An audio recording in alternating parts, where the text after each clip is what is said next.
Hey, good morning. Granny Gear here for Old Guy on a Bike. Today I'm going for a ride in one of my favorite areas to be on a road bike. The backcountry of Santa Barbara, California, starting in just outside of Carpinteria. It's beautiful back here, as you can see. Absolutely beautiful. Got avocado farms, got all kinds of citrus farms. Very nice. It's where the rich and famous live, behind walls and gates and cameras.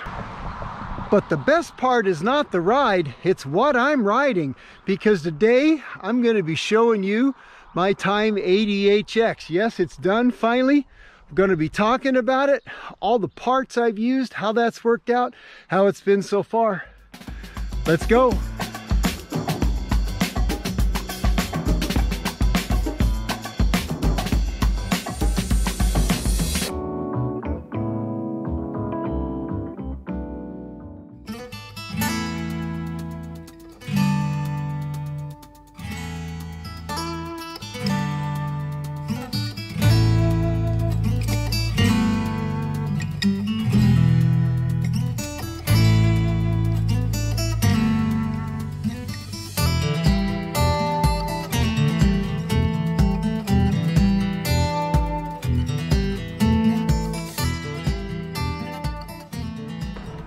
So let's talk a little bit about the journey this ADHX and I have been on.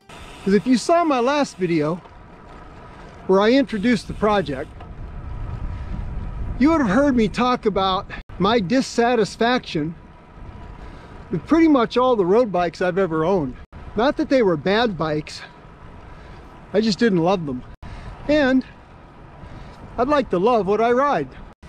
And I also wanted to give carbon as the material of choice for a bike build one more opportunity. Because so far carbon honestly has left me a little flat. Alpacas? Alpacas. Well, you just never know what you're going to find in the back part of these little country roads, huh? One of these days, I got to go look at the alpacas. So let's talk a little bit about the decisions I made and why.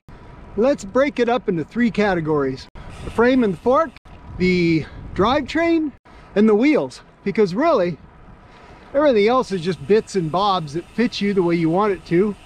But those three things kind of define how your bike is going to perform. Then after that, I'm going to sum up how it's all turned out.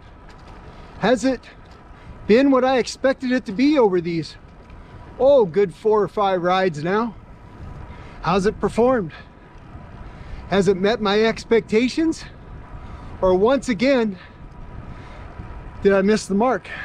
So what I wanted to create with this was just an everyday road bike that really met my needs and my desires for something that was decently fast, quite comfortable, and just super pleasant to ride for the types of rides that I do, which are generally moderate pace group rides, on my own endurance rides, or myself with a friend. A lot of climbing. We climb a lot. The roads aren't necessarily really good everywhere where we are, so it needs to be able to run a bigger tire and be a comfortable bike. But since we do climb a lot, and our paces is not sleepy old person time, no, it's not. It has to be sporting. It has to be engaging. I've used that word before. I want it to really, every time I ride it, if possible, I want it to make me smile.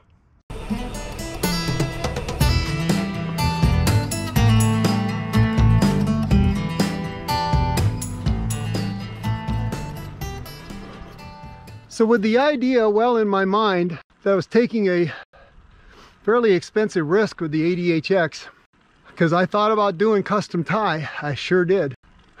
I bit. Time gave me a very good price on the frame, and I started collecting parts, and I waited.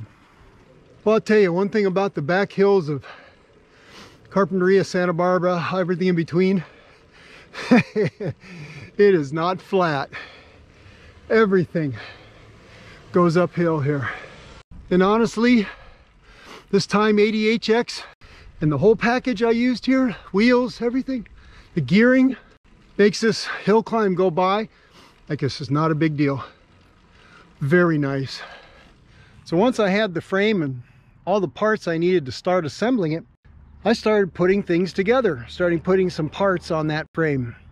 And I'll tell you, my friends, that frame is a beauty. You know, Time is known for their high quality of engineering. And when I was looking at that frame, looking at the finish and the precision of it, looking inside it, how smooth everything was.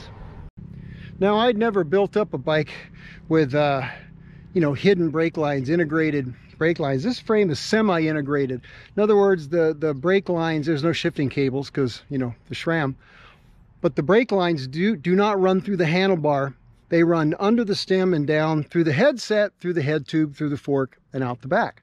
So it's actually, I think, a great compromise because it gives you the clean look without the extra hassle. If you want to change bars or move things around a little bit, well, you know, it's much easier if things don't go through your handlebars. And I allowed myself just a little bit, maybe 10 millimeters of give up, down, forward, and back in the brake line, just so if I needed to adjust something, go to a longer stem or raise my handlebar or lower something, I would be able to do that. And you know, actually it wasn't too bad to build up at all. Now, a couple of the parts were supplied by Enduro Bearing. And now Enduro Bearing, if you've never heard of them, they make some super, super high quality parts. Bearings is their specialty. You'll see them on the pivots of lots of mountain bikes and high stress areas. They're known for their headsets for mountain bikes that are just about indestructible. They sent me a bottom bracket, some derailleur pulleys, and some headset bearings. Now, installing this torque tight thread together bottom bracket into the shell of the Time, super, super easy. I made sure I used the right tools. They sent those to me, and that was really, really handy because with a T47 bottom bracket cup like this, there's not a whole lot of material to catch with a wrench. So you really want to make sure you're very careful and use the right tool or you'll ruin your brand new bottom bracket. And the bearings in that bottom bracket and in the pulleys, they're not just any normal bearings, they're XD15 ceramics. And I think it's actually UFO technology from Roswell because the stuff seems to like live in salt water. It's fairly indestructible. That's what I hear. I don't know. That could be rumor. Don't quote me.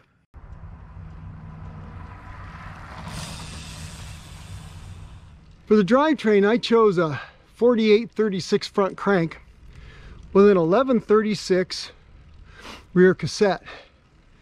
Now that's a pretty deep cassette for the road, but with a 35 front chainring, 4835 combo, I give up a little bit of low end from a typical Shimano 5034 crank, right? So I'm getting that back with a 1036. 4810 is plenty high gear for me. Oh, I think I've only so far twice used the 3536.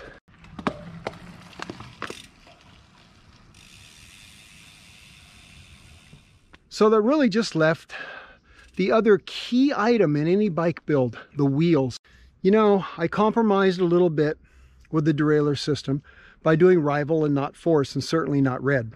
The frame, so I don't think there's much of a compromise there. So now the wheels, what would we do with the wheels? Well, I'm already thinking out of the box with the ADHX, aren't I? Going with the Time. You don't see those on every group ride. And some of that was because of the engineering that's there and the thought behind what they want to create that rang a bell with me. And so the wheels kind of followed in that same vein. I went with a set of Rolf Prima Aries ARs. And they really represent a couple of different things that I think are important. One of those things is this trend toward, I guess, a new mid-depth, that 37 to 40-ish deep wheel that seems to be becoming the new all-rounder. You see them for all-road bikes, you see them for road bikes, and so that's getting to be a very popular depth. They're also internally quite wide. The trend now going wider and wider. I mean, they're 25 millimeters wide. It is a hooked rim, so I like that. I'm still not a fan of hookless for road, even though I'm only running 60 PSI in these 30s. Still, I think I'm more comfortable with a hooked rim, and that's what these are. But they also feature Rolf Prima's paired spoke technology, which is very, very unique. I have ridden 3 sets of Rolf Prima wheels now with the paired spoke design. And I'll tell you, every single one of them, there was something about them. They drove forward better than their weight would suggest. These aren't the lightest wheels. They're 1,500 grams, but that's still pretty light. They don't seem to catch the wind. So far, I haven't had it on a windy day, but they have been just truly exceptional. And my overall feelings is that they ride quite nicely for a 40mm deep wheel. So that is the package I assembled. And a few other bits and bobs. I had a Ritchie carbon handlebar I had hanging around from days gone by. I used a Ergon carbon seat post. I'll put that link up for that. That's the one with the little split design. I forget what they called it. I think Canyon called it the VLCS or VCLS. Ergon calls it something different. I can't remember. I'll put it up on the screen. That's a comfy post. And I'm using some Specialized Turbo S-Works tires in a 30mm size, because since the Rolf Prima wheels are about 31mm external, I wanted to try and keep my tire as close as I could to the external width of the rim to see if that really does help with, you know, getting into the wind nice and cleanly. So these tires end up being just under 32, and that's actually a very nice match for these lovely Rolf Prima AR4s, something like that, AR4s. I have a hard time with numbers. I'm getting old. All right, got to get down the road. So how's it all worked out? Well, pretty well. I threw the bike up on the scale, came out to about 18.5 pounds, which is fighting weight, considering the parts, especially the drivetrains, not super high end. I'll accept that. And I don't think Time makes great points about this frame being ultralight either. So I'm up on East Mountain Drive right now. It's one of my favorite roads up behind Santa Barbara, Montecito.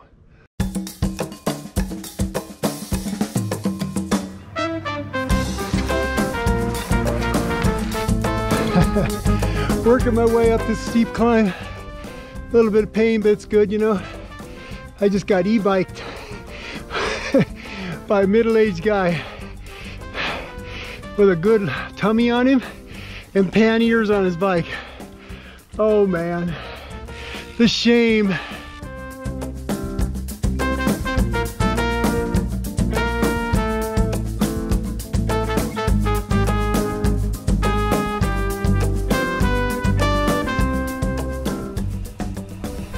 And that out there, ladies and gentlemen, is the Pacific Ocean. What a day! What a day! What a day to be on a bike. Awesome.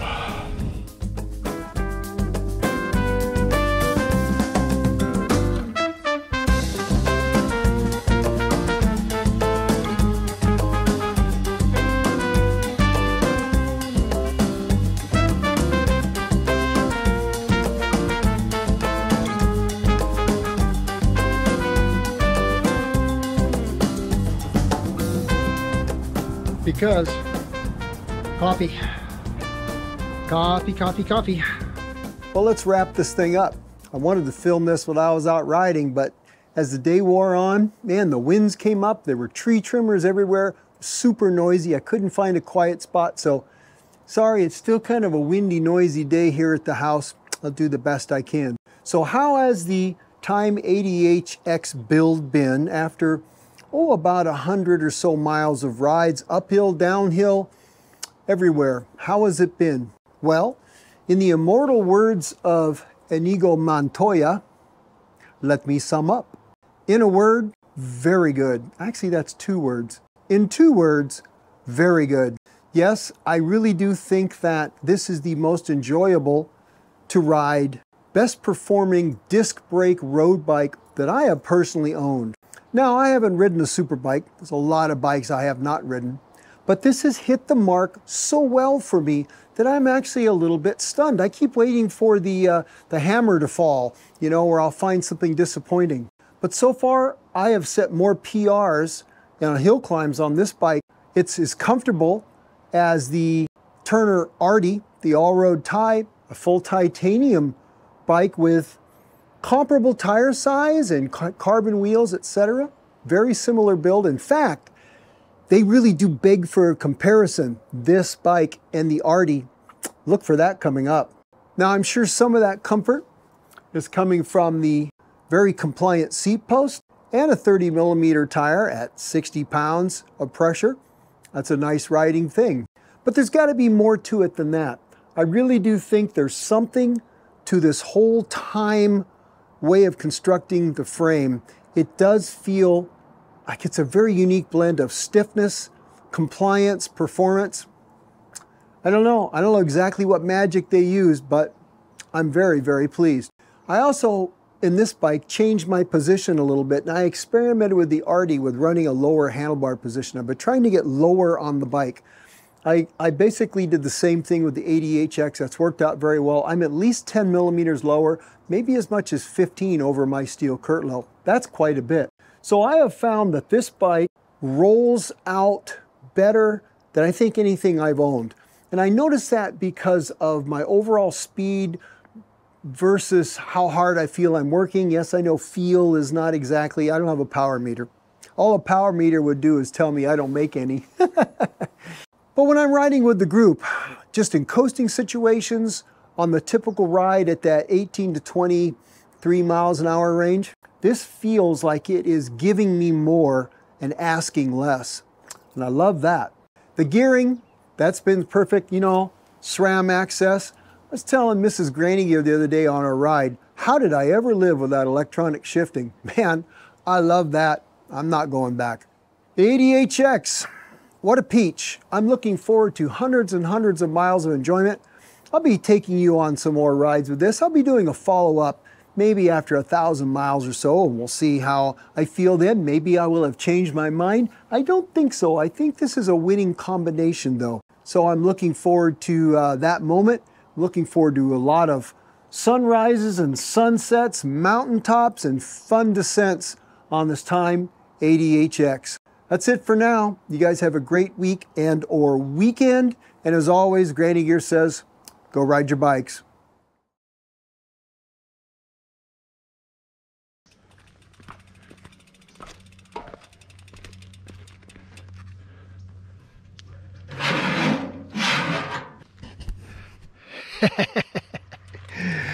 Somebody has a sense of humor. Oh man, there goes e-bike guy. Gotta get him.